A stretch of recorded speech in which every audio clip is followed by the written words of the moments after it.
सगळ्यात आधी सर्वांना श्री स्वामी समर्थ. आपल्या या आजच्या व्हिडिओमध्ये आपण बोलणार आहोत की स्वामी सेवा करत असताना आपल्याला कोणत्या गोष्टी ज्या आहेत त्यांचं आपल्याला पालन करायचं आहे, ज्याच्याने आपली स्वामी सेवा स्वामींपर्यंत पोहोचेल.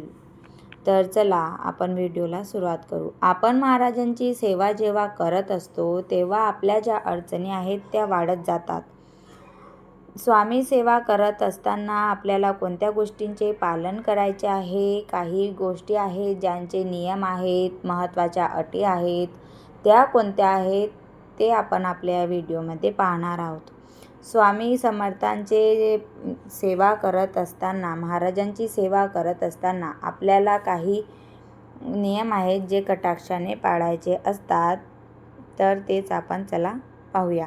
मुळात तर आपल्याला स्वामी सेवा करण्याचा अधिकार मिळाला हेच आपलं अजिबात भाग्य नाही का. महाराजांनी आपण खूप प्रिय आहोत की त्यांनी आपल्याला निवडलं सेवा करण्यासाठी. मी सेवा करते, मी इथे जाऊन सेवा करते, पारायण करते, मी तिथे जाऊन पारायण करते, असे सर्व आपले महाराज आहेत जे आपल्याकडून करून घेतात. कुणीतरी काहीतरी सांगितलं, चला चला स्वामी सेवा करा, पाया पडा, मंदिरात जा, मठात जा, केंद्रात जा, सगळं काही करा. स्वामी सेवा सोडलं तर त्याहून सोपं आज या जगामध्ये काहीच नाही. मी सर्व काही केलं, स्वामी समर्थांचे सर्व मी उपवास केले, पारायण केले, सर्व काही केलं, पण स्वामी मला पावले नाही असं म्हणणारे तुम्हाला खूप भेटतील. पण असेही काही लोक आहेत जे खूप दुःख अडचणींमध्ये असून सुद्धा स्वामींची सेवा करत आहेत आणि ते आपल्या स्वामी भक्तींवर ठाम आहेत. स्वामी सेवा असेही लोक आहेत ज्यांचे आयुष्य पूर्ण स्वामी सेवा सुरू झाल्यापासून पूर्ण बदल झालेला आहे आयुष्यामध्ये. खूप काही आपल्यालाच माहिती आहे आपला भविष्यकाळ म्हणजे भूतकाळ कसा होता आणि आता वर्तमान कसा आहे. तर स्वामी सेवा करत असताना आपल्याला कितीही अडचणी आल्या तरीही आपल्याला स्वामी सेवेमध्ये जे आहे ते ठाम राहायचं आहे, टिकून राहायचं आहे. आपल्याला स्वामी सेवा करत असताना स्वामी सेवेत टिकून राहणं ही खूप अवघड आहे बरं का. तर कठीण कसं काय, तर तुम्ही म्हणाल स्वामी सेवेत आल्यावर काय होते, तर आपल्या भोगांचे आधी शुद्धीकरण होते. तर सगळ्यात आधी शुद्धीकरण म्हणजे काय, तर ते मी तुम्हाला सांगते.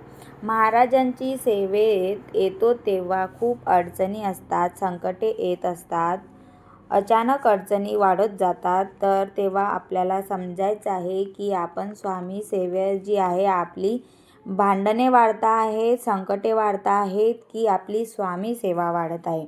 तर जेव्हा जेव्हा आपली सेवा वाढत जाते तेव्हा तेव्हा स्वामी आपली परीक्षा घेत असतात असं समजायचं. अडचणी आल्या खूप तर आपण समजायचं की आपली जी आहे स्वामी सेवा जी आहे ती वाढत आहे असं आपण महाराजांपुढे आपल्याला महाराजांची सेवा करत असताना ठाम राहायचा आहे. तो कोणीही असो, तो शिक्षित असो किंवा तो अशिक्षित असो, जेव्हाही त्याला अडचणींमध्ये तो येतो तेव्हा त्याला स्वामींचीच आठवण येते. कारण स्वामीच आहेत जे आपल्या सर्व संकटातून आपल्याला बाहेर काढतात. नाहीतर काय, आपली इच्छा पूर्ण झाली की आपण स्वामी सेवा सोडून देतो, असं नाही करायचं आहे. तरी काही लोक खूप असे असतात, इच्छा पूर्ण झाली की आपण स्वामी सेवा करत असताना आपण आपलं मत जे आहे ते ठाम ठेवायचं आहे. कितीही अडचणी आल्या, संकटे आले तरी मी माझी सेवा करणारच. जेव्हा आपण स्वामी सेवेत येतो तेव्हा सेवा करू लागतो तसाच आपले भोगाची जी तीव्रता असते ती हळूहळू कमी होत जाते. एक पारायण केल्याने, नामजप केल्याने महाराज म्हणणार नाही की तुला काय हवं आहे, कारण प्रत्येक माणसाची प्रवृत्ती वेगवेगळी असते. खूप निगेटिव्हिटी असते आपली वृत्ती आपल्या मनात नको नको ते विचार आणत असते. हे सर्व आपल्या कर्माची फळं आपल्याला मिळत असतात आणि जोपर्यंत आपली भोगाची तीव्रता कमी होत नाही तोपर्यंत अडचणी येतच राहतात. समजा माझी भोगाची म्हणजे पापाची पातळी खूप आहे आणि मी स्वामी सेवा करायला लागलो तर माझी सेवा जसजशी वाढत जाईन तसतसे माझे जे पाप असतील, जे भोग असतील ते कमी कमी होत जातील. त्याने माझे भोग कमी कमी होत जातील तर तुम्हाला समजलं असेल की आपले भोगाचे शुद्धीकरण करणे किती महत्त्वाचे आहे. म्हणून स्वामी सेवा नित्य करायला हवी. आपल्याला माहिती आहे आपला जो भूतकाळ आहे तो कसा होता आणि आपला वर्तमान जो आहे तो आता कसा आहे. म्हणून स्वामी सेवेत ठाम राहणं महत्त्वाचं आहे. आता मी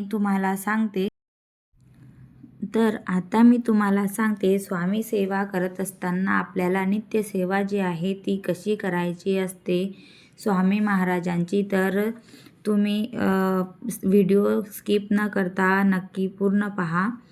तर आपण स्वामींची जेव्हा आपण सेवा करतो तेव्हा आपल्याला नित्य सेवा करत असताना आपल्याला 3 अध्याय आणि स्वामी समर्थ महाराजांचे श्री स्वामी समर्थ मंत्र हा 11 माळी जप करायचा असतो आपल्याला. तर हा तुम्ही करून बघा. तुम्हाला देवाजवळ काहीही मागण्याची गरज जी आहे ती पडणार नाही. तर तुम्ही आता विचार करत असाल तर आम्हाला रोज 3 अध्याय जे आहेत ते कोणते वाचायचे आहेत. तर तुम्ही श्री स्वामी चरित्र सारामृताचे जे पुस्तक आहे त्याचे तुम्ही रोज 3 अध्याय वाचा. नियमितपणे 3-3 अध्याय असे क्रमशः तुम्ही वाचा आणि 11 माळी जप करा. एवढं सुद्धा केलं तरी तुम्हाला जे आहे स्वामींची सेवा जी आहे तुम्ही छान पद्धतीने करू शकता. तर तुम्ही म्हणाल आता मी ड्युटीवर जाते, काही काम असतात, लहान मुलं असतात, कारणे खूप असतात. जर आपल्या मनात इच्छा असली तर आपण कितीही आपण जिद्द जर केली की मला करायचंच आहे तर आपण करूनच घेतो असं. तर तुमच्याने जर शक्य नाही होत तर तुम्ही रोज 3 अध्याय आणि 5 माळी, 1 माळ, 3 माळ काहीही न करण्यापेक्षा मनाला शांती असेल की मी 1 माळ 3 अध्याय तरी केले. काहीही न करण्यापेक्षा थोडंसं तरी केलं असं मनाला समाधानी असेल तर तुम्ही नियमितपणे स्वामींचे 3 अध्याय आणि 11 माळी जप करून पहा. तुम्हाला स्वामींजवळ काहीही मागण्याची गरज पडणार नाही. तर आजचा व्हिडिओ मी इथेच थांबवते. आजची सेवा स्वामींचरणी. श्री स्वामी समर्थ सर्वांना. श्री स्वामी समर्थ.